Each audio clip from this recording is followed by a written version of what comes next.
어떻게 보면 부적을 제가 굉장히 좋아해요. 그걸 디자인이라고 저는 생각하거든요. 그러니까 그게 무엇을 바꿔준다라고 생각하는 게 아니고 옛날 사람들은 도대체 이 디자인을 가지고 무슨 생각을 했을까? 그리고 가장 고본 형태, 부적에서 가장 오래된 형태들은 올 그림으로 된 게 가장 오래된 형태예요.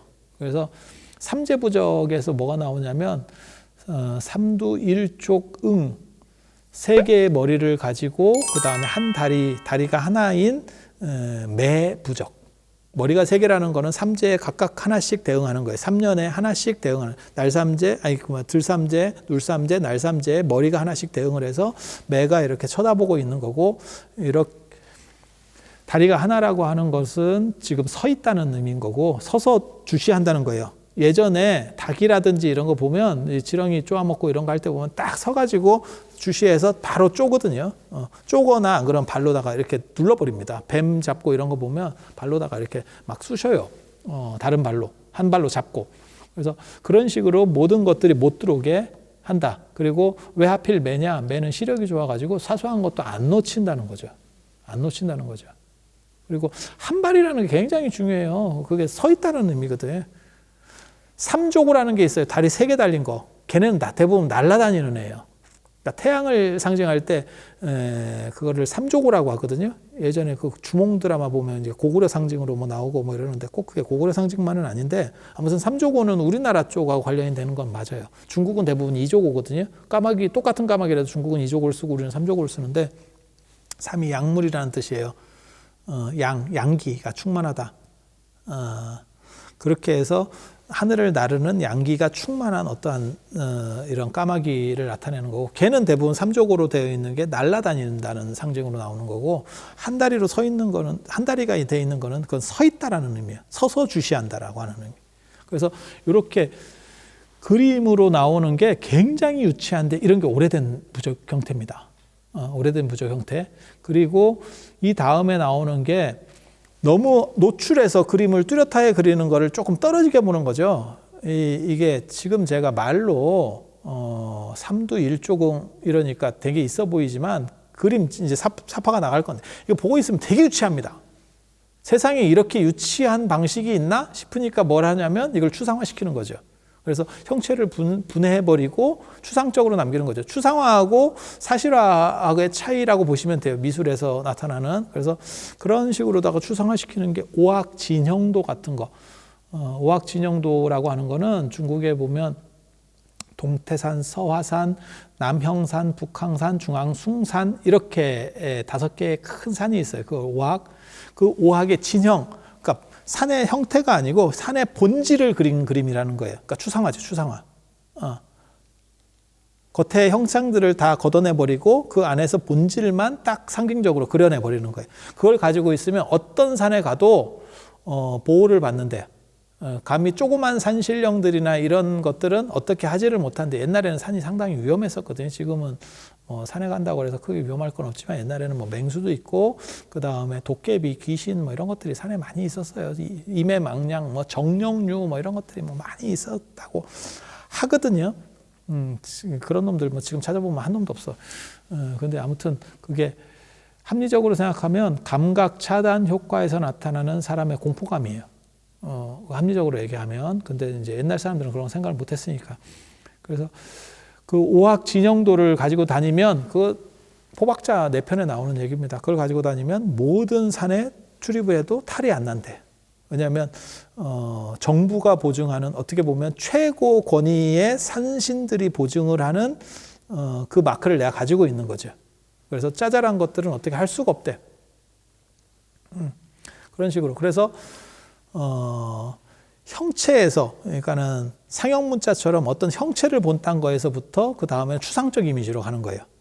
그래서 두 번째 부적 단계가 이런 추상적인 거. 사실 귀신 불침부 이런 거 보면 귀신 불침부, 악귀 불침부 이런 거 보면 그게 두 가지가 섞여 있습니다. 그래서 날일자 같은 한자 같은 거 이런 거 나오고 뭐 빛광자로도 해석할 수 있고 귀신 기자들 그런 것들이 이렇게 태양 주변에 있으면서 못 들어가는 거죠. 그런 거를 결계 쳐놓은 것 같은 이런 그림들을 만들어요.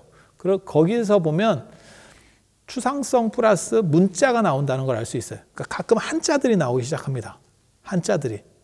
그거는 언어 쪽으로 약간씩 넘어가는 거예요. 그러니까 단순히 그림 문화에서 언어적인 부분, 그러니까 문자적인 부분을 넘어가는 거예요. 문자적인 부분을 동아시아에 확대시킨 거는 불교입니다. 그래서 불교의 진원 문화가 생기면서 진원을 그림으로 그리는 경우들이 있어요. 그래서 진원 자체를 이렇게 그림을 옴자, 옴마니 밤매옴 이런 거 할 때 그림으로 그려놓는 그런 문자들을 생각하시면 돼요. 그래서 그런 것들이 막 섞여 들어가요. 섞여 들어가요. 그래서 그림과 글씨가 섞여 있으면 약간 또 시대가 좀 더 떨어지는 것 같다라는 거 알 수 있는 거고, 그리고 보통 이제 많이 쓰는 게 부적에서 제일 많이 나오는 단어가 급급 여율령 사바라고 하는 거 있어요. 급급이라는 건 급하다. 여율령이라고 하는 건 이대로 시행해라. 그게 예전에 관에서, 그러니까 정부에서 쓰던 공문서에 쓰던 거예요. 이대로 실행을 해라 라고 하는 거예요. 그래서 정부의 권위를 빌려서 이 부적이 빨리 작동해라 라고 하는 의미고, 맨 뒤에 붙은 사바하는 불교적인 용어죠. 그러니까 사바하는 사실은 모든 것을 다 이룬다 라고 하는 종교 의미의 뜻이에요. 그래서 진원에 대부분 맨 끝에 붙는 게 사바하. 그래서 그걸 붙여가지고 극부여율령 사바하. 그러니까 불교하고 유교가 벌써 섞이기 시작하는, 불교하고 중국 문화가 섞이기 시작하는 거죠. 그래서 그림과 글씨라고 하는, 글씨 진원유하고 이제 그림들이 섞여가기 시작하는 그런 쪽으로 가는 거고, 그래서 그런 그림과 관련해서 재밌는 게 불교하고 도교가 섞여 있는 아주 재밌는 이런 문화가 칠성부라고 하는 겁니다. 개인적으로 제가 디자인적으로는 굉장히 좋아하는데, 제가 어떻게 보면 부적을 제가 굉장히 좋아해요. 그걸 디자인이라고 저는 생각하거든요. 그러니까 그게 무엇을 바꿔준다라고 생각하는 게 아니고, 옛날 사람들은 도대체 이 디자인을 가지고 무슨 생각을 했을까라는 생각을 해보면, 그래서 마치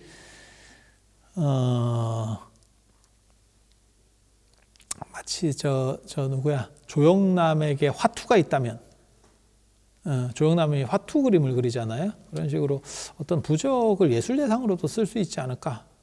동아시아의 정신문화를 대표하는 어떤 예술적 기질로 쓸 수 있지 않을까. 뭐 이런 생각을 하면서 봤을 때 디자인으로 제일 이쁜 건 사실 칠성부예요. 칠성부를 보면 주변에 동그랗게 결계를 쳐놓고 그 안에 북두칠성을 4개를 써놨어요. 그러니까 도교적으로 북두칠성이라는 게 죽음의 신이기도 하고 우리의 삶을 주관한다라고 하는 의미도 있어요. 그 안에. 그래서 그렇게 해놓고 그 안에 보면 이제 불교식 진원도 나오고, 옴마니 밤매옴 같은 진원도 나오고, 그 안에 또 한자가 쓰여 있어요. 그게 굉장히 재밌어요. 천태산의 한 노인네가, 그냥 대충 해석해 보면 뭐라고 나오냐면, 저 기억이 잘 안 나는데 대충 기억해 보면, 천태산의 한 노인네가 아주 날카로운 검을 들고 있는데, 그게 신선 얘기하는 거예요. 신선 얘기하는 거예요. 그 검을 휘두르면 모든 나쁜 것들은 다 사라지게 된다. 옛날에는 이게 검결이라 그래서 검을 휘두르면, 검이 이제 어떻게 보면 굉장히 무서운 무기이기 때문에 귀신도 검으로 죽어요. 되게 웃겨. 그래서 도인법이라든지 도법 쓸 때 보면 이렇게 검결이라 그래서 이렇게 칼 모양을 하거든요. 그래서 안 좋은, 여기 에너지가 좀 안 좋은 것 같아. 그럼 이걸 가지고 이렇게 긋는 방식이 있어요. X자로 표현할 때도 있고, 좋게 길하게 만들 때는 왕자를 씁니다. 이게 딱 뭐 이런 기술들이 있어요. 요즘은 이런 거 배운 사람들이 거의 없어가지고, 참고로 말씀드리면 오른손으로 해야 돼요. 오른손으로 해야 돼. 그리고 목검으로 할 때도 있고, 이게 목검으로 할 때는 동쪽으로 뻗은 대추나무, 복숭아나무 동쪽으로 뻗은 가지를 해 뜰 때 잘라가지고 만드는 거예요. 다 그런 것들이 다 있는데, 요즘 잘 이런 잡다한 거 아는 사람들이 별로 없어서. 물론 잡다한 거 안다고 뭐 세상이 바뀌느냐, 아무것도 안 바뀌어요. 저를 보세요. 아무것도 바뀌는 건 없어요. 그냥 그러려니 하고 사는 겁니다. 그리고 누가 물어도 안 봐. 진짜 이런 거 찍으니까 진짜 얘기하지. 그러니까 1년 내도록 몇 년이 지나도 이런 거 말할 때도 없어. 말하면 사람들이 좀 이상하게 봐요. 근데 이게 뭘 상징하느냐를 보면 되게 재밌어요. 왜? 복숭아라고 하는 게 동방사기 하늘에서 가지고 온, 그래서 제사상에도 안 쓰고 귀신을 쫓는다는 거거든요. 귀신 쫓는 물건 중에서 진료 자체가 귀신을 쫓는 건, 그건 천상 물건이기 때문에 그래요. 그리고 그걸 동쪽으로 뻗은 가지는 양기가 충만하다라고 하는 거고, 그걸 해 뜰 때 하필 자른다는 거는 거기에 더 양기를 한 번 더 넣겠다는 거예요. 사인검하고 똑같아요. 사인검 들어보셨는지 모르겠는데, 호랑이 인자예요. 자축인 할 때 사인이라고 하는 거는 인년, 인월, 인일, 인시에 만드는 거예요. 그래서 호랑이 기운 4개가 들어가면, 호랑이 기운이 들어가서 모든 나쁜 거를 다 조질 수 있대요. 그걸 사인검이라 그래요. 사인검. 호랑이 기운이 솟아나는 콘프레이크 뭐 이런 게 아니고, 아무튼 그래서 이게 부적이 이 칠성부라고 하는 것은 불교적인 거 플러스 도교적인 거, 그 다음에 신선적인 것들이 잘 이렇게 섞여 있는, 그리고 글씨하고 그림이 같이 나오는 이런 형태들로 점점 바뀌고 있다라는 걸 알 수 있고, 그리고 거기서 천태산이 나오는 거는, 천태라고 하는 게 하늘에 있는 자미성, 그러니까 북극성의 기운이 꽂히는 자리예요. 그래서 삼성가에 가가지고 칠성 예불을 하면 자미대대 송성군 12궁중 태을신 뭐 이런 거 있고, 그다음 삼태육성 나오는데, 삼태육성의 그 삼태의 기운이 꽂히는 데가 천태산이에요. 중국 천태산. 그래서 천태산이 하늘의 기운이 맺히는 자리이기 때문에 거기 있는 노인네라고 하는 게 어떻게 보면 그게 불교식으로 말하면 나반존자가 거기서 사실은 연유하는 거거든요. 그래서 그런 신앙하고도 연결이 되는 거예요. 이게 좀 복잡합니다. 그 얘기하면 너무 길어서 일단 그냥 자르고, 왜 천태산이 등장하는 거냐면, 하늘에 있는 가장 핵심적 기운이 모이는 땅에 있는 자리가, 그 에너지하고 상응하는 자리가 천태였기 때문에, 그래서 천태 노인이 등장한다라고 하는 게 천태 신선이라고 하는 게 실제로는 땅에 있는 최고급 신선을 의미한다. 참고로 말씀드리면, 천태의 가롱치천의 작은 할아버지인 가련이 수행을 했었던 데고, 나중에 천태 지자대사가 수행했었던 데고, 뭐 이런 겁니다. 절강성 천태산. 그래서 그게 이제 칠성부라고 하는 건 그렇고, 그 다음에 더 글씨 쪽으로 이제 가면, 불교적 영향이 더 강력해지면 어떤 일이 벌어지냐면, 관음부 같은 게 나옵니다. 그거는 이제 관세음보살님과 관련된 진언들을 이렇게 범어로다가 쓰는 거예요. 굉장히 재밌는 게, 범어도 지금 범어도 아니고 그게 실단 문자라 그래가지고 인도에서 한 시기에 쓰인 문자가 있어요. 걔네도 못하는 걸 우리나라가 그 고분들을 많이 가지고 있어요. 그래서 그 범어들, 우리가 옷만이 밤에 쓸 때도 내나 그렇게 쓰는 거거든요. 그래서 그런 문자에 어떤 신성함이 존재한다. 그 다음에 그 안에서의 어떤 에너지가 있다. 마치 우리가 천수경이나 아니면 신묘장구 대다라니 외우듯이 그걸 그림으로 만들어서 하나를 가지고 다니는 거예요. 그래서 그렇게, 그래서 중국에 그림 문화가 있었고, 그것이 결국 불교하고 섞이면서 진원 문화랑 섞여서 글씨로 쓰는 데까지 연결이 된다더라. 그리고 이러한 그림 문화하고 글씨 문화가 불교적으로도 남아있고 유교적으로도 최고급에 다 남아있어요. 불교적으로 남아있는 건 뭐냐면 법성계입니다. 법성계. 법성계는 의상스님이 중국 종남산의 지엄스님, 지상사, 그 다음에 운하사의 지엄스님한테 가서 화엄경 60권을 다 배우고 나서 제출한 210자로 된 짧은 글이에요. 근데 그거를 그냥 글씨로만 써놓은 게 아니고 그걸로 그림을 만들었죠. 그걸 글자 만다라라고 해요. 문자 만다라. 그래서 그게 부적 효과가 있습니다. 그래서 예전에 의상대사 제자들한테는 당신이 법을 전해줄 때 그거를 그려서 줬다라고 하는 얘기가 있을 정도로. 그래서 그걸 문자 만다라. 그리고 그런 문자 만다라가 나중에 명효의 해인도에서도 나옵니다.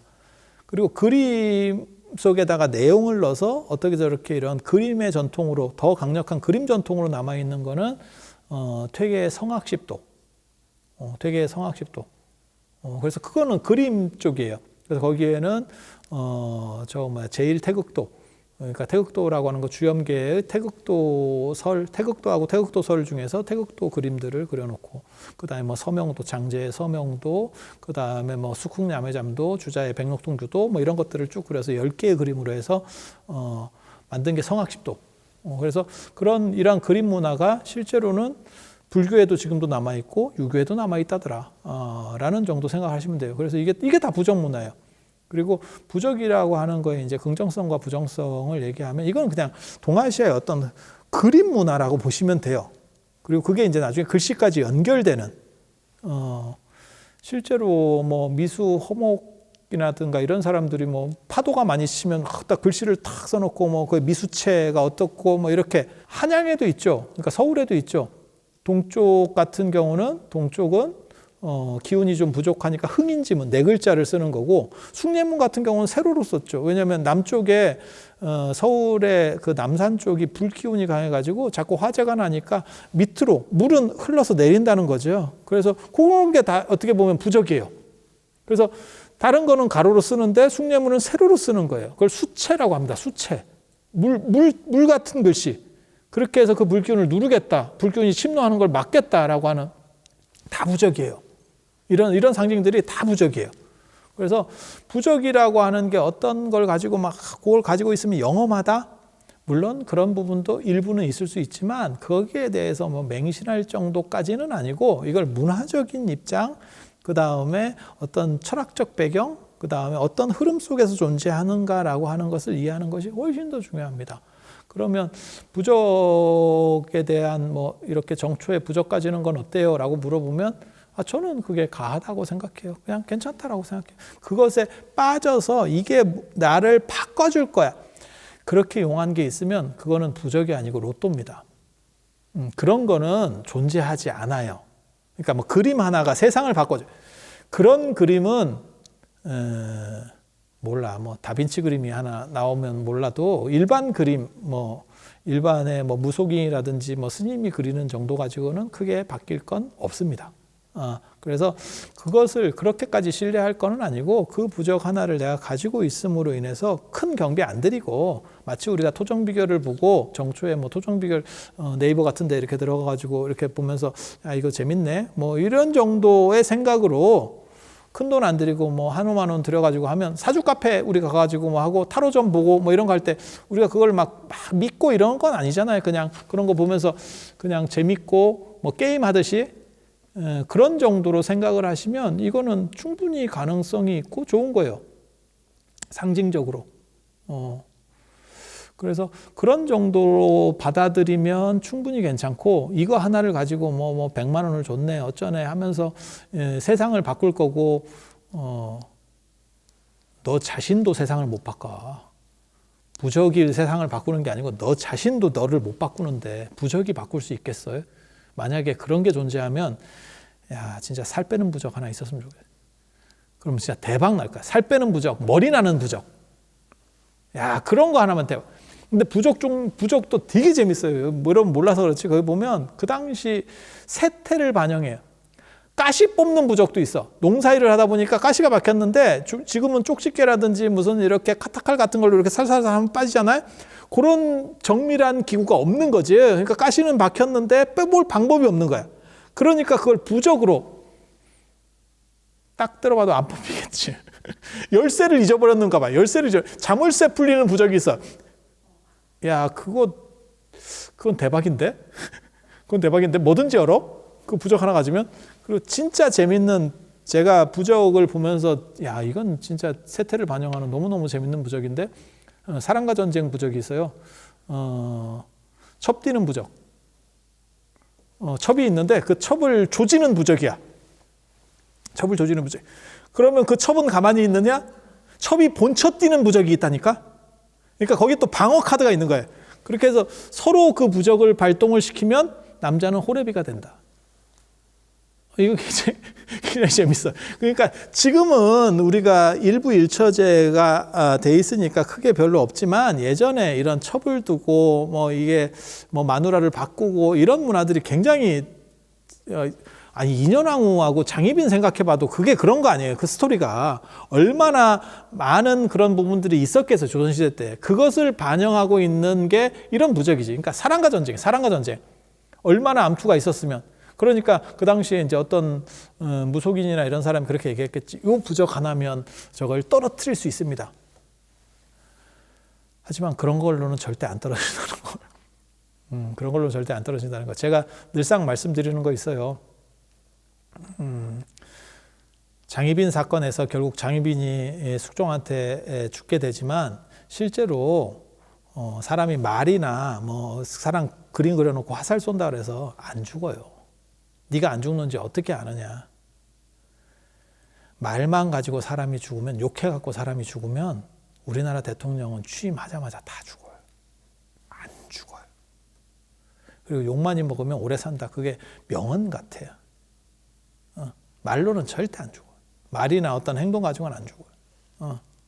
그래서 바꾼다라고 생각하지 말고 그걸 가지고 있으면서 내가 좀 안 좋은 거고 이게 나를 보호해 줄 거야 라는 생각을 한다는 건 굉장히 좋다라고 생각해요. 그게 큰 경비 안 들이고 뭐 한 5만 원 정도 뭐 아니면 한 3만 원, 5만 원 뭐 크게 하면 한 돈 10만 원까지 뭐 해서 그 정도 해서 내가 취미 생활 한다라는 정도로, 그러니까 마치 이런 상 만들어 놓는 거하고 똑같다고 보시면 돼요. 이런 상을 놓고 내가 이 상이 나를 보호해 줄 거야 라고 생각하면서 내가 조금 더 평안함을 느낀다면 충분히 가능하다고 생각해요. 그리고 시험 보고 이런 분들한테도 저는 부적은 하면 좋다는 생각을 하거든요. 왜냐하면 그걸 통해서 그 사람이 안정이 될 수만 있으면, 그게 조금 안정되고 안 되는 것만 갖고도 능력 발휘가 되고 안 되고가 있어요. 그러니까 저같이 시험 보는 거를 재밌어 하는 사람은 그런데 안 쫄이는데 어떤 사람들은 시험 보는 데 굉장히 쫄인다니까요.